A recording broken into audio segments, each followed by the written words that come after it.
কিন্তু আল্লাহর বড় দয়া, আল্লাহ আমাদেরকে অস্বীকারী বানায় নাই, বিশ্বাসী বানিয়েছেন। অন্তত এই আজকে যে হলো এই কথাটা বুঝে একবার বলেন না আলহামদুলিল্লাহ। আল্লাহ চাইলে আমাদেরকেও তো বিশ্বাসী বানাতে পারতেন, বলেন অবিশ্বাসী বানাতে। আচ্ছা, এবার নিজের দেহকে নিয়ে একটু ভাবেন। আপনার হাতে এই পর্যন্ত আপনি যত কাজ করেছেন কি দিয়ে? ভাইয়া বিরক্ত হচ্ছেন না তো আপনারা? আমি ঠিক আর 2 মিনিট 3 মিনিটে শেষ করে দিচ্ছি। আপনারা বিরক্ত হয়ে যাচ্ছেন তো, এদিকের ভাইরা বিরক্ত হয়ে যাচ্ছেন। সব কাজ করি আমরা কি দিয়ে? টাকা ইনকাম যে হয় সেটার প্রধান জিনিস কি? হাত নাই ইনকাম। যারা আছে তারা হতানো হয়ে যায়, বুঝিল না ভাই? কাজ করতে কি লাগে? অফিসে চাকরি করতে, বাইক চালাইতে, গাড়ি চালাতে, তাহলে ইনকামটা আসে। মেন জিনিস কি? কখনো ভাবছেন আল্লাহ আপনার হাতকে কিভাবে বানাইছে? একটু খেয়াল করেন। বাং হচ্ছে, বাং হচ্ছে, বাং হচ্ছে, বাং হচ্ছে, বাং হচ্ছে, বাং হচ্ছে। মাঝখানে আপনি চাইলে ভাঙতে পারবেন না, এখানে ভাঙতে পারবেন না, এই জায়গায় ভাঙতে পারবেন না। আল্লাহ এমন ভাবে ডিজাইন করেছেন, যেভাবে আপনার জন্য ডিজাইন করলে কল্যাণ হবে, আল্লাহ সেইভাবে ডিজাইন। এবার আসেন কুদরতটা দেখেন। কুদরত আজকে এখানে কারেন্টের জন্য আমার বাইরের যে লাইন লাগাইছে, জেনারেটর আনছে না? বলেন না। জেনারেটর ওলা ভাই যদি আমার কথা শুনে থাকেন, পর ওনার থেকে জিজ্ঞেস করবেন যে হুজুরের কথাটা কি মিলছে কি মিলে নাই। জেনারেটরের বিষয়টা নির্ভর করে আয়ত্তের উপরে, লাইটের উপরে, কিলো। কিসের উপরে? কিলো।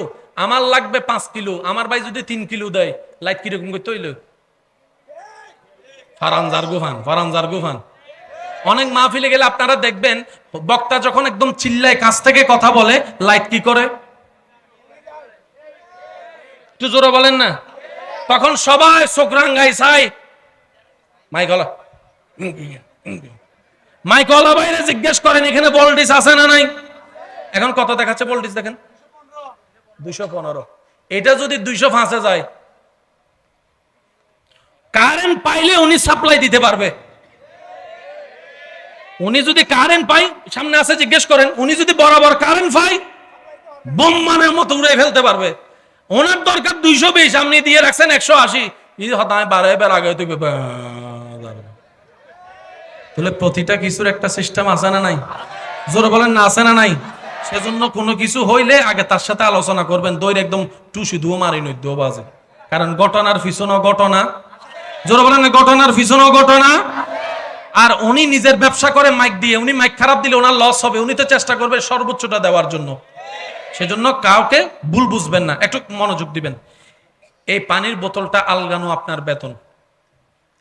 এটা আলগাতে যখন আপনি নিয়েছেন, ভাই একটু শ্রদ্ধার সাথে বলছি, আপনি যখন আলগাতে নিয়েছেন 2 আঙ্গুল দিয়ে পারবেন,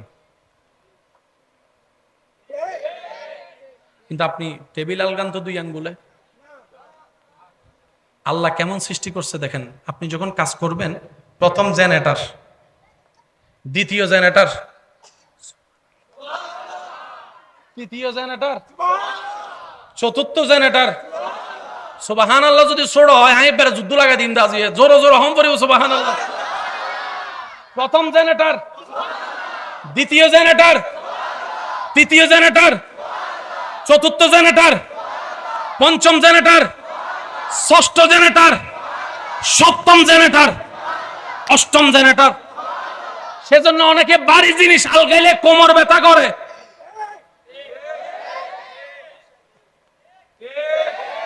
কিরে আলগাইলাম হাত দিয়ে, বাহু আনা ব্যথা করবে, কোমর ব্যথা করে কেন? আল্লাহ এমন ভাবে সেটিং করেছেন, আপনি যখন কোন একটা জিনিস ধরেন, ধরার সাথে সাথেই আপনার ব্রেনের মধ্যে চলে যায় এটার ওজন কত, কি দিয়ে আলগাতে পারবে, তখন সেই অনুযায়ী জেনারেটর স্টার্ট হয়ে যায়। জেনারেটর স্টার্ট হয়ে যায়, জেনারেটর সুবহানাল্লাহ জোরে বলেন না, জেনারেটর স্টার্ট হয়ে যায়। যখন দেখে আপনার এই জেনারেটর লাগবে না, তখন এই জেনারেটর দিয়ে কাজ শেষ হয়ে যায়। যখন ওজনটা একটু বেশি হয়, অটোমেটিক এটাকে সিঙ্গেল দেয়, আমার পক্ষে সম্ভব না, তুই একটু সাপোর্ট দে। এটা যখন পারে না, বলে যে তুই একটু সাপোর্ট দে। এটা যখন পারে না, এটা সাপোর্ট দেয়। এটা যখন পারে না, এটা সাপোর্ট দেয়। এটা যখন পারে না, এটা সাপোর্ট দেয়। এটা যখন পারে না, এটা সাপোর্ট দেয়। এটা সাপোর্ট দেয়, এটা সাপোর্ট দেয়, এটা সাপোর্ট দেয়, এটা সাপোর্ট দেয়। রব বলে যে বান্দারে, দুনিয়ার জেনারেটর অটোটাও চালু করতে আগে তোর দেহে এমন জেনারেটর ফিট করেছি, দরকার বুঝার আগে অটোমেটিক জেনারেটর স্টার্ট হয়ে